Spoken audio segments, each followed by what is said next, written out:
Okay, so welcome everybody. I would love for you, Dr. Chelsea, to tell everyone a little bit about yourself and tell everyone a little bit about your goals for your childbirthing experience as a first time mom.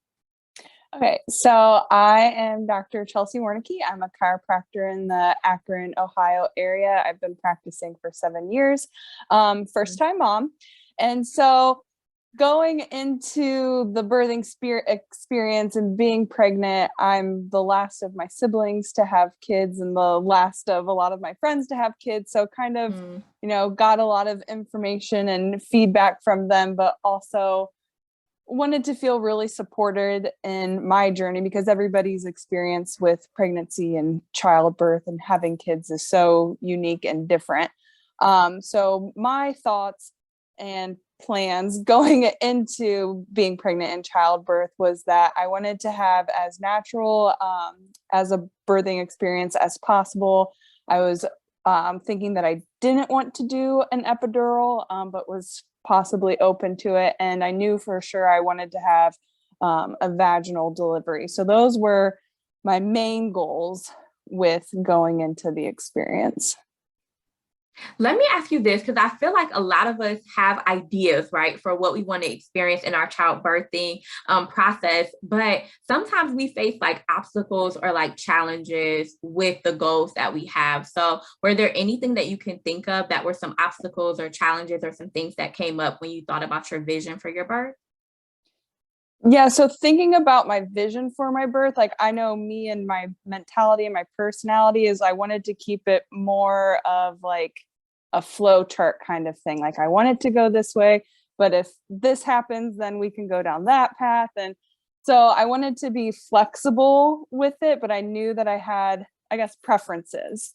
And then during the process, some things that came up where I thought my water had broke, and then I was like, well, I want to labor at home as long as possible, but I know the clock starts ticking if your water breaks, and more of, I guess, a medical traditional birthing plan and process. So then had that conversation with my husband, like, what do we do? Should we go to the hospital? I don't really want to go because I want to labor at home for as long as I can. If we go, we'll either get sent back home or we'll stay. So made the decision to err on the side of caution and go to the hospital.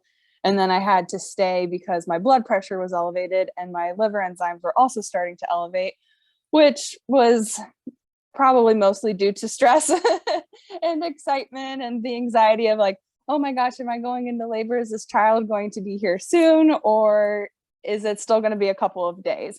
So that I think was the biggest obstacle that we ran into, because then after that, my preferences and what I had envisioned went sideways. Let me ask you this because I definitely remember your experience because I got the pleasure to be there with you the entire time. Let me ask you this. What made me attractive as like an option for a doula? Like what made you choose me to be your birth doula?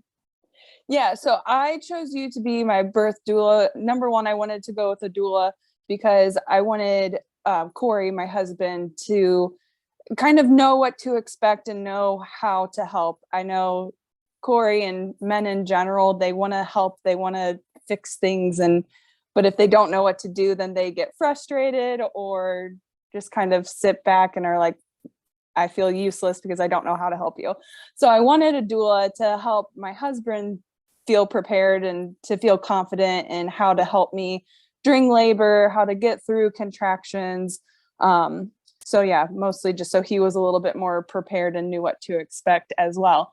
And then when looking at doulas and doing research, I wanted to go with you because of your extra experience with postpartum, because then that was another thing in thinking about childbirth, that fourth trimester, which I knew for especially me, again, my personality wanting to just go, go, go. And I have a hard time slowing down and taking care of myself. I knew that I would be somebody that needed that extra support and the extra reminder to sit down, relax, just it's your time to recover and bond with baby. So that was definitely something that drew me to you. And what do you think was the best part about the support that you experienced from me during your birth and like during your postpartum experience, if you had to pick one thing that really made the biggest difference? I think the biggest difference definitely was feeling empowered, especially like during labor and delivery.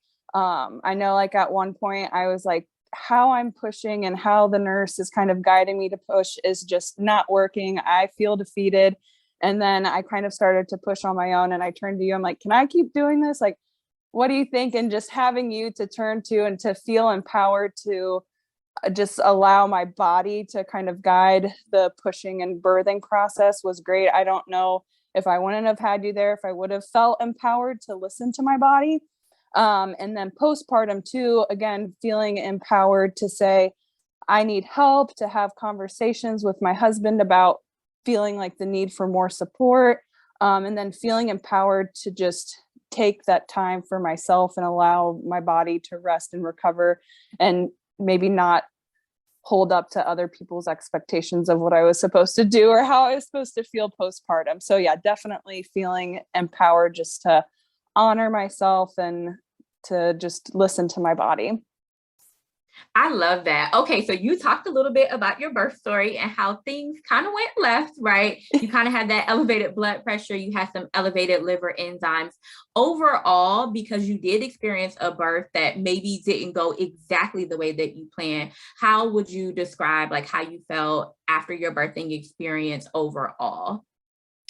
Overall, after the experience, I felt like it took a couple of days or even like probably weeks realistically to process and accept the fact that it didn't go the way I wanted it to. It still was great. And was healthy. I did fine. My baby was healthy and fine, even though it didn't go how I necessarily thought it was going to go. So yeah, just kind of going through that process and being like, okay, it's okay. It didn't go the way I wanted it to go or the way I thought it would go, but we're healthy, we're here, we're doing this. So When you think about the way that you're showing up now, right? Because now you're back to work at your busy, amazing chiropractic practice, and now you're mothering at the same time that you're doing life. Like, what would you say that you were able to pull, like from your birthing and postpartum experience, that you're still using now in your life as a mom? Like, were there any things in particular that you feel like you're doing differently or feeling differently now that you're back to your busy life? yeah, I would say like it's definitely allowing myself to like find that balance. And it's so funny because I remember you saying during like the birthing process, Chloe knows the way, your baby knows the way. And so like I always just like think about that every once in a while. I'm like, okay, like just take a breath, step back, like it'll be what it's gonna be, you know, everything's fine. So it's just funny because I always think about that. I'm like, okay, we're okay. Take a breather, take a pause. It's all going to be fine. So, like I said, just juggling and always trying to find that balance. And when one thing feels really out of balance, just coming back and being like, hey, it's all good. I love that. Let me ask you, if someone is on the fence about hiring a birth or postpartum doula, what would you tell them? 100% absolutely do it. If it's even a thought or a question and something you're considering, do it. Yeah. I just no hesitations. It's one of the best decisions and best things I think I ever did for myself, for Chloe, for Corey, for everybody. So Love it.